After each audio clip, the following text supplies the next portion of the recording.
आज की वीडियो में मैं आप लोगों को क्या बताने वाली हूँ। आज हम लोग हिंदी 100 मार्क्स पार्ट 2, ठीक है।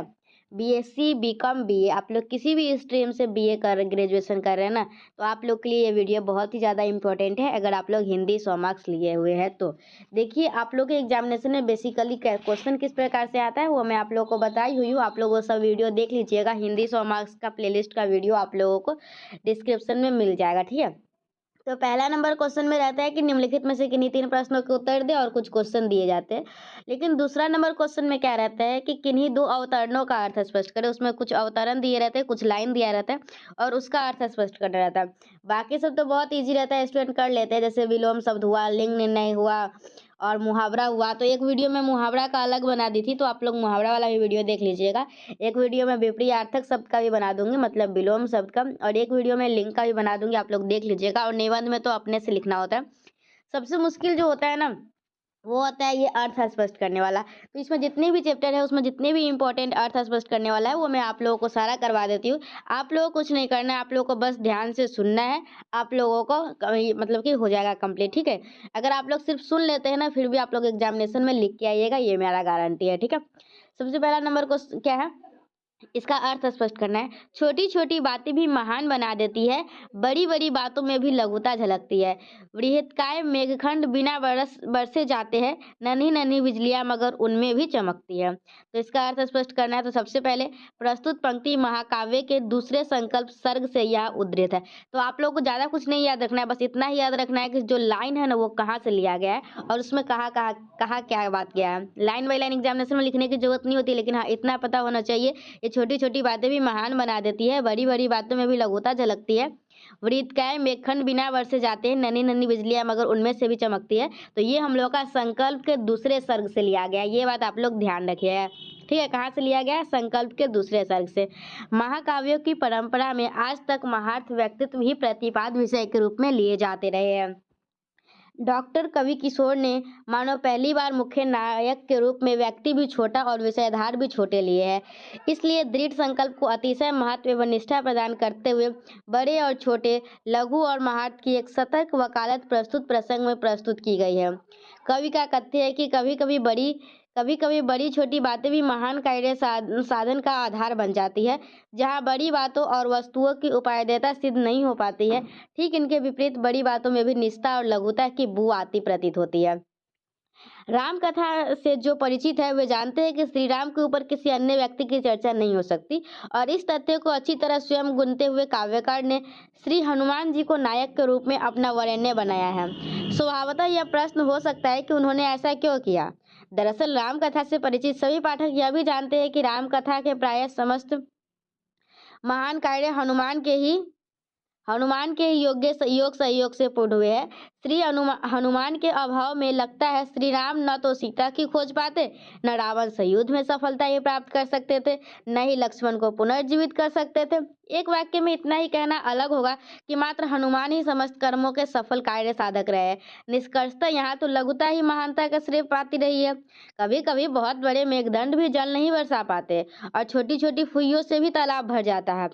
सुरसा के मुख से बाहर निकल पाने में विराटता नहीं, लघुता ही समर्थ हो सकती है। लघु पदरज को धोकर ही निषाद अमर हो गया था, और सबरी के झूठे झूठे वेद ही फलों की अमरता प्राप्त कर सके थे। रावण के साथ युद्ध में योद्धा नहीं, लघु कपिगण ही काम आए थे। और भी कभी कभी सेवित नहीं, सेवक ही अमर हो जाते हैं। इसलिए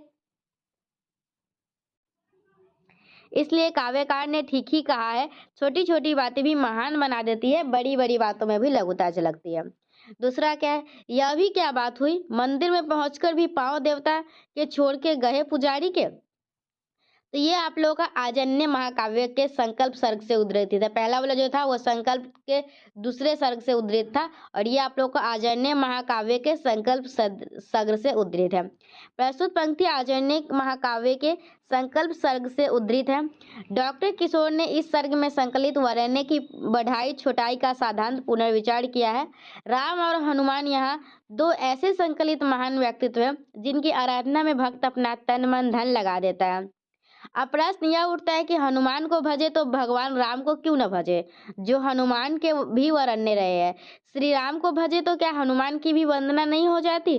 काव्यकार कहना चाहते हैं कि श्री राम और शिव के अलावा हनुमान भी काव्य नायक हो सकते हैं, अर्थात देवता को छोड़ पुजारी, सेवित को छोड़ सेवक, फूल छोड़ मूल, बड़ा छोड़ छोटा, गुरुता छोड़ लघुता, कोई व्यक्ति चाहे तो अपने संकल्प में ले सकता है।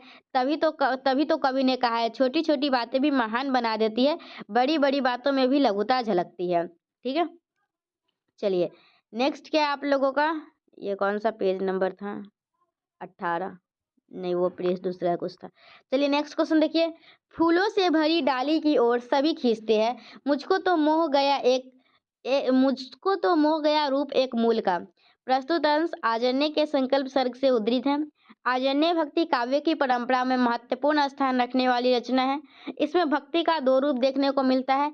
एक रूप है हनुमान की भक्ति का, जो श्री राम के प्रति समर्पित है, और दूसरी भक्ति कवि की है, जो हनुमान के प्रति निवेदित है। काव्यकार ने अपने इष्ट के संबंध में भी इस तरह बहुत सोच विचार कर यह निश्चित किया कि राम के लिए यहाँ विशाल भाव भूमि की जरूरत थी, हनुमान के लिए थोड़ी सी भाव भूमि ही पर्याप्त थी। अतः उन्होंने हनुमान पर ही अपनी कलम दौड़ाई है। फलस्वरूप कवि को हनुमान का अद्भुत रूप मोह माया और वह हनुमानमय हो गया। फिर नेक्स्ट क्वेश्चन क्या है, सर्वोत्तम रूप है सेवा ही प्रेम का, विश्व शांति की जननी सेवा ही केवल है। तो प्रस्तुत पंक्ति आजन्य के संकल्प सर्ग से उद्धृत है। कवि ने यहाँ सेवा की महत्व बताई है। श्री राम के सेवक हनुमान थे। हनुमान हिंदी भक्ति साहित्य में सेवा के प्रतीक स्वीकारे गए हैं। बल और बुद्धि का समय अनुकूल और मात्रानुसार उपयोग श्री हनुमान ने अपने वरण्य की सेवा में किया था। हनुमान ने सेवा की सार्थकता निर्विकार प्रेम की साधना में की है। प्रेम एक आनंदमय आह है, प्रेम ईश्वर है और ईश्वर प्रेम है, अर्थात love is God and God is love. अतः सेवा के द्वारा ही विश्व में शांति की स्थापना की जा सकती है। कवि के शब्दों में एकमात्र सेवा ही केवल विश्व शांति की स्थापना कर सकती है। नेक्स्ट क्वेश्चन क्या है, रूप बड़ा है या कि बड़ा गुण, जाति बड़ी है या कृतियां, या कि बड़ा मन जो कि नियंत्रण करता है सारी धृतियां। तो आयान सर्ग की उक्त पंक्तियों में, तो ये आयान सर्ग से लिया गया है, याद रखिएगा। जो रूप बड़ा है कि बड़ा गुण, ये आप लोग को आयान सर्ग से लिया गया है। आयान सर्ग की उक्त पंक्तियों में काव्यकार डॉक्टर किशोर श्री हनुमान के बाह्य रूपों पर टिप्पणी कर रहे हैं। परंपरा से प्रायः यह विवाद का विषय रहा है कि रूप बड़ा है या गुण, जाति बड़ी है या योग्यता, पुरुष बड़ा है या पौरुष, और इस तरह आज तक इसका कोई एक हल नहीं दिया जा सका। किंतु इतना तो सही है कि रूप क्षणिक है, नश्वर और स्थूल है, गुण शाश्वत है, अनश्वर और भाव का विषय बनकर सूक्ष्म भी है। प्रस्तुत प्रसंग वे काव्यकार श्री राम को बड़ा और हनुमान को छोटा माना जाने के कारण उनके महत्व पर विचार कर रहे हैं। हनुमान का रूप चाहे जितना भी छोटा कुरूप और पशुगत वानर रूप ही क्यों न हो, किंतु है अत्यंत गरिमामय। दरअसल अपने रूप के कारण कोई छोटा बड़ा नहीं होता, गुण और कृतियों के कारण कोई भी महान होता है। श्री राम के यश को आज तक तीनों लोकों में विज्ञापित और जीवित रखने वाला मात्र हनुमान ही है, जिनकी पूजा के साथ श्री राम को भूलना असंभव है। जहाँ श्री राम है वहीं हनुमान, और जहाँ हनुमान है वहीं श्री राम की स्थिति है। मन सबसे बड़ा धारक होता है और हम मन से ही किसी को भजते अथवा उसका परित्याग करते हैं। नियंत्रण का सारा संभार मन की एकांत कोठरी में अवस्थित होता है। नेक्स्ट क्या है, भगवत से भी अधिक सुखद होती है भक्तों की महिमा, सुनते संतों के चरित्र का गायन स्वयं अनंत। प्रस्तुत पंक्ति है आयान सर्ग से उद्धृत है। कवि का कहना है कि भगवान की महिमा से भी अधिक सुखद होती है भक्तों की महिमा, अर्थात भगवान का गुणवान भी भक्तों की चर्चा के माध्यम से ही हुआ करता है। आराध्य के रूप में हनुमान की वाग्मिता, कपि रूप, लोकपकारी व्यक्तित्व अत्यंत ही लुभावना है। श्री राम के यश को तीनों लोकों में विज्ञापित और जीवित रखने वाले मात्र हनुमान ही हैं, जिनकी पूजा के साथ श्री राम को भूलना असंभव है। जहाँ श्री राम है वहीं हनुमान, और जहाँ हनुमान है वहीं श्री राम का प्राकट्य है। इसी कारण अपने भक्तों की सभा में स्वयं वे अनादि भगवान उपस्थित करते हैं। फिर नेक्स्ट क्या है पशुपति के अंशावतार, गणपति गणेश हनुमान वीर, दोनों ही प्रोज्वल ज्ञान अमित, दोनों में ही पशु शरीर आह्वान। तो सबसे पहले तो आप लोग को ये पता होना चाहिए कि ये आप लोग को आजान्य के आयान सर्ग से उद्धृत है। तो प्रस्तुत पंक्ति आजान्य के आयान सर्ग से उद्धृत है। इन पंक्तियों में कवि ने श्री गणेश एवं वीर हनुमान की समानता का गुणगान किया है। श्री गणेश एवं हनुमान दोनों ही भगवान शिव से अवतरित है। श्री हनुमान एकादश रुद्रावतार माने जाते हैं और श्री गणेश तो पार्वती नंदन है ही। दोनों में ज्ञान का अतुल भंडार है। हनुमान की पूजा उनके सद्गुणों के कारण आज तक होती आई है। मंगलदायक, बुद्धि विनायक गणेश तो एकांत समर्पित भक्तों के भी भक्त हैं। दोनों ही देव भक्तों के ताप साप हर लेने की अतुल क्षमता रखते हैं। दोनों में एक और समानता कवि ने यहाँ बताई है कि गणेश का रूप गज का अंश तथा हनुमान का रूप कपि का अंश है, अर्थात दोनों के रूप पशु से अवतरित है। नेक्स्ट क्या है, यह दूरी ही मुझसे रचना करवाती कविता की, यह दूरी ही मुझसे कोई विरह तान भरती है, नहीं तार झनकार बना सका गायक बना न गीत, इसलिए तो मगन गगन में स्वरी लहरी तिरती है। प्रस्तुत संदर्भ आयान सर्ग से उद्धृत है। ठीक है, जब किसी महान कृति की रचना होती है तो अनायास लोगों का ध्यान उस तरफ आकृष्ट हो जाता है। ऐसे तो एक ही कवि अपनी रचनाओं में कई बातें दोहराता है रहता है। शिल्प और भाव को एक साथ लेकर चलने की प्रवृत्ति भले ही उसकी नहीं हो, किंतु यह भी सत्य है कि कोई महान कलाकार अपने जीवन में सिर्फ एक ही बार महान कलाकृति गढ़ पाता है। उसकी शेष कलाकृतियां उसकी साधना यात्रा के विभिन्न कील स्तंभ है जो उसकी मंजिल की दूर बताते हैं, किंतु मंजिल कैसी है और उसकी प्राप्ति कलाकार ने किस ढंग से की है, यह बताने वाली कलाकृतियां उसकी सिद्धि का प्रमाण है। हनुमान में अपने मन को पूरी तरह रमा देने के बाद कवि को निजत्ते की स्थिति समाप्त हुई सी लगी और वह हनुमानमय हो गया। कवि हनुमान का आयान करता है। काव्यकार श्री किशोर के भी कष्टों का निवारण हनुमान ने ही किया है। अब भक्त और इष्ट के बीच मात्र थोड़ी दूरी ही रह गई है। यह दूरी कविता की रचना कवि से करवाती है। कवि कहता है कि यह दूरी मुझ में विरह तान भरती है, इसी कारण उसके तार में झंकार उत्पन्न नहीं हो सकी और न ही वह गायक बन सका। इसी कारण उसकी भक्ति रूपी मगन स्वर लहरी गगन में तिरती रहती है, अर्थात कवि को हनुमान से दूरी का अभाव खटकता रहता है। नेक्स्ट क्या है, लक्ष्य दूत के लिए कहाँ तनिक होता कोई विश्राम, वह तो सपनों में भी मानो चलता रहता है। तो प्रस्तुत पंक्ति है आजन्य महाकाव्य के स्वर्ण मित्रिका सर्ग से उद्धृत है। इस सर्ग का प्रसंग है सीता जी की खोज में उद्दीप पार लंका जाने का है। जामवान ने हनुमान को यह कार्य सौंपा था।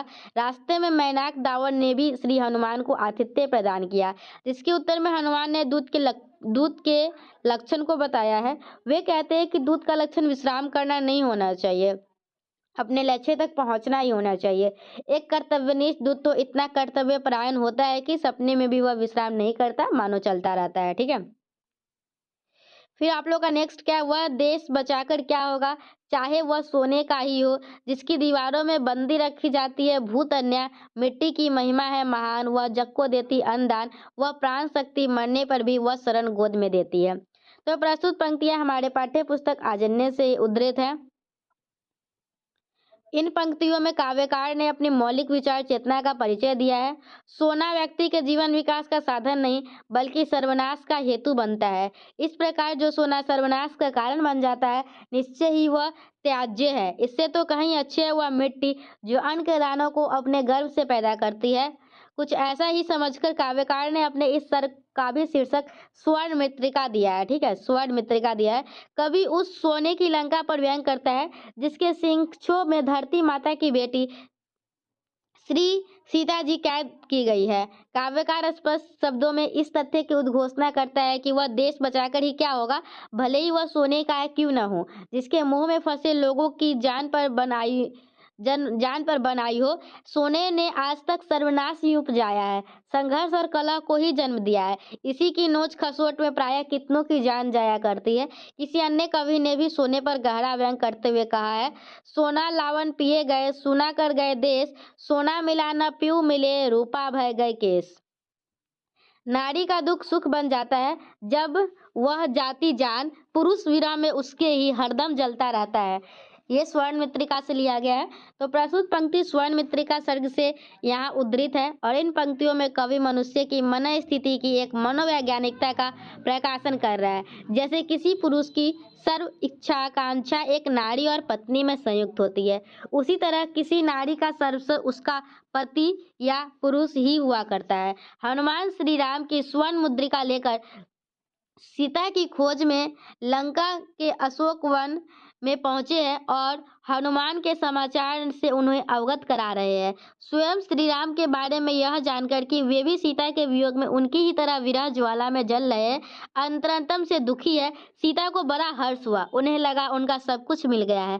यह मनुष्य की एक मनोवैज्ञानिक प्रवृत्ति है। अतः प्रिया को यदि प्रिय का संग सुलभ हो तो दुख भी सुख में परिवर्तित हो जाता है। भारतेंदु हरिश्चंद्र ने भी लिखा है, टूट टाट घर खटियो टूट, प्रिय के बा उसी सवा सुख के लोट।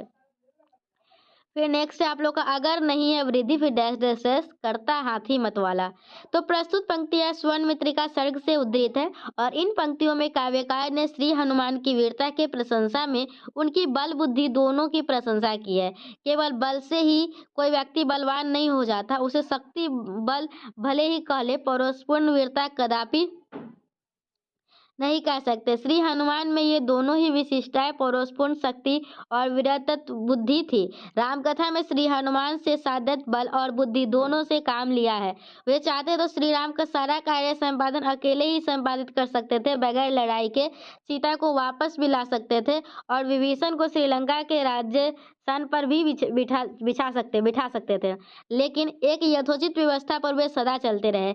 अशोक वन में श्री सीता ने अपने तीक्ष्ण बुद्धि का प्रयोग करते हुए मुलाकात की तथा श्री लक्ष्मण को शक्तिवान लग जाने पर तो अपने बुद्धि प्रयोग के कमाल को 100% सिद्ध कर दिया था। श्री हनुमान के चरित्र में ऐसे शताधिक उदाहरण मिलते हैं जहां उनकी विशेषता निखर पर चढ़ती है।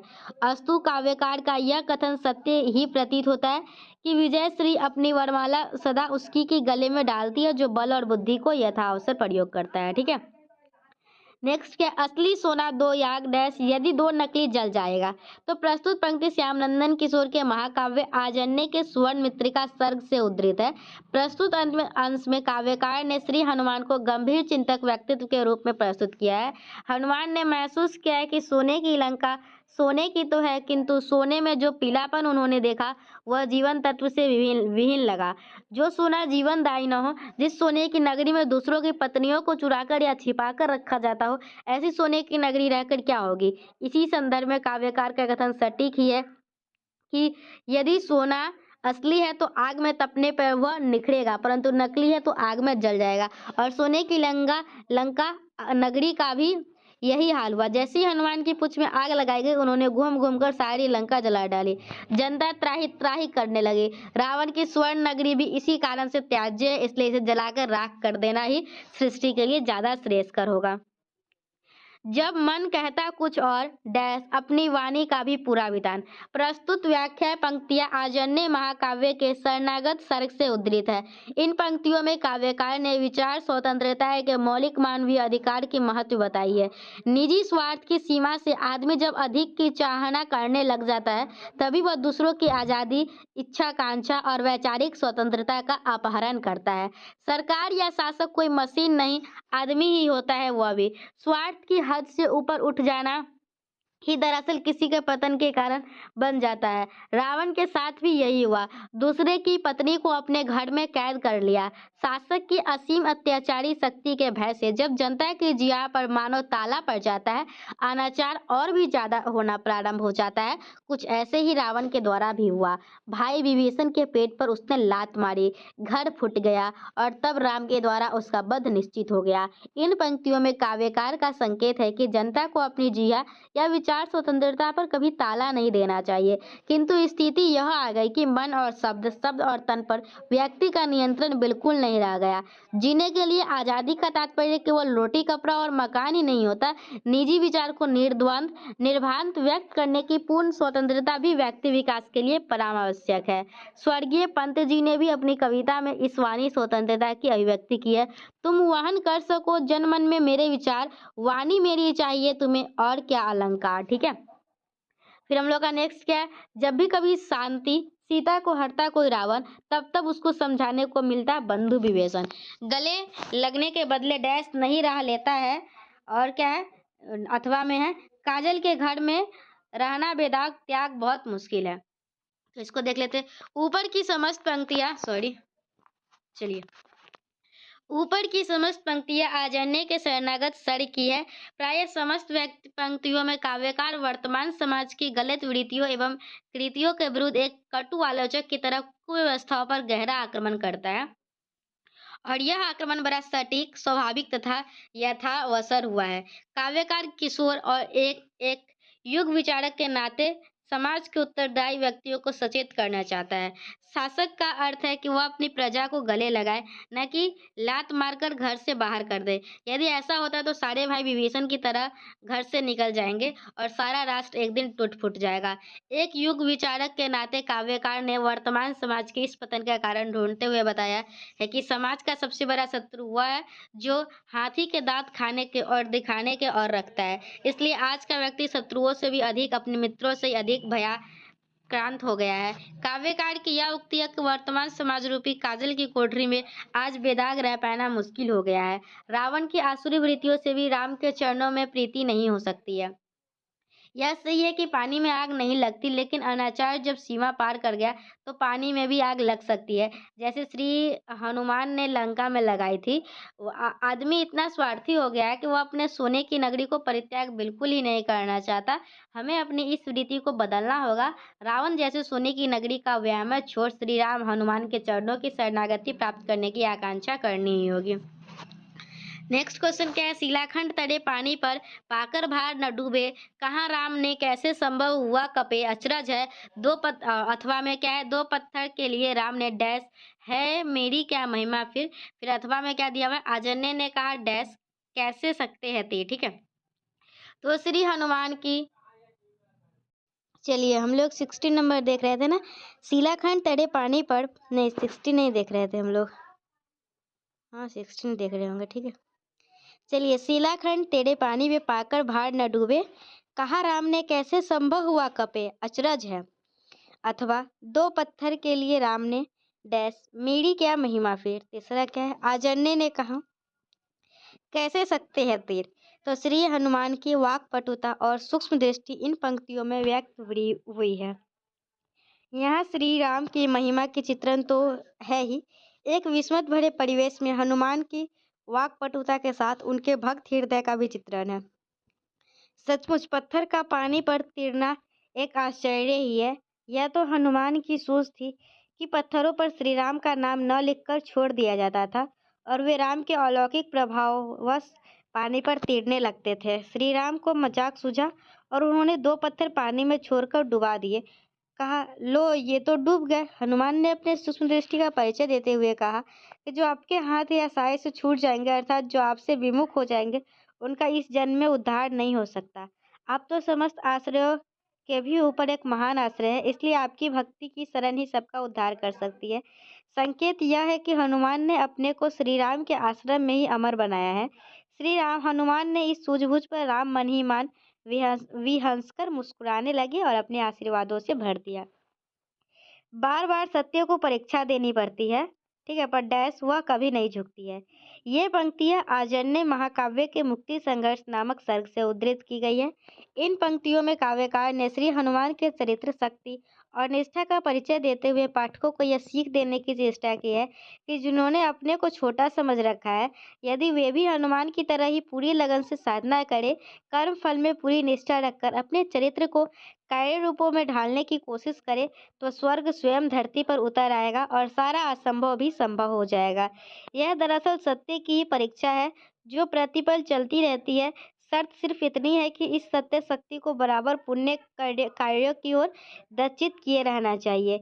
यदि ऐसा हो सका तो फिर कोई कारण नहीं कि असत्य और विपक्ष के सामने सत्य को झुकना पड़ेगा। स्वर्गीय प्रेमचंद्र ने भी नमक का दरोगा नामक अपनी कहानी में स्पष्ट लिखा है कि धन और धर्म में युद्ध ठन गया।